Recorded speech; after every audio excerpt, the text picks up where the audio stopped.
Deutéronome, chapitre 17. Tu n'offriras en sacrifice à l'Éternel, ton Dieu, ni bœuf, ni agneau qui ait quelque défaut ou difformité, car ce serait en abomination à l'Éternel, ton Dieu.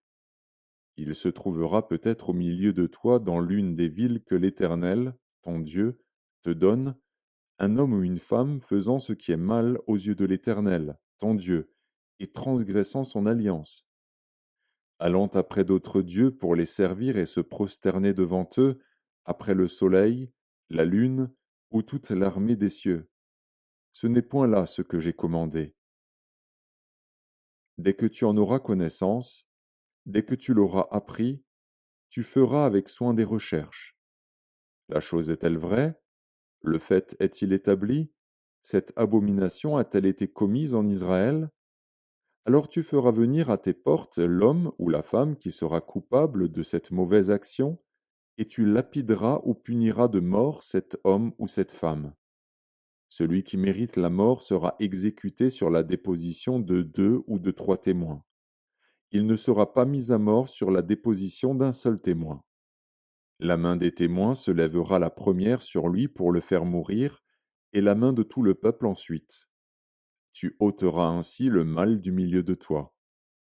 Si une cause relative à un meurtre, à un différend, à une blessure, te paraît trop difficile à juger et fournit matière à contestation dans tes portes, tu te lèveras et tu monteras au lieu que l'Éternel, ton Dieu, choisira.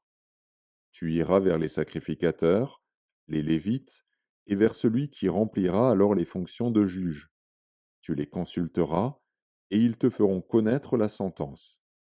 Tu te conformeras à ce qu'ils te diront dans le lieu que choisira l'Éternel, et tu auras soin d'agir d'après tout ce qu'ils t'enseigneront. Tu te conformeras à la loi qu'ils t'enseigneront et à la sentence qu'ils auront prononcée. Tu ne te détourneras de ce qu'ils te diront ni à droite ni à gauche. L'homme qui, par orgueil, n'écoutera pas le sacrificateur placé là pour servir l'Éternel, ton Dieu, ou qui n'écoutera pas le juge, cet homme sera puni de mort.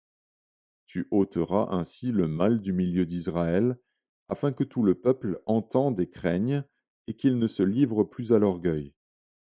Lorsque tu seras entré dans le pays que l'Éternel, ton Dieu, te donne, lorsque tu le posséderas, que tu y auras établi ta demeure, et que tu diras, je veux mettre un roi sur moi, comme toutes les nations qui m'entourent.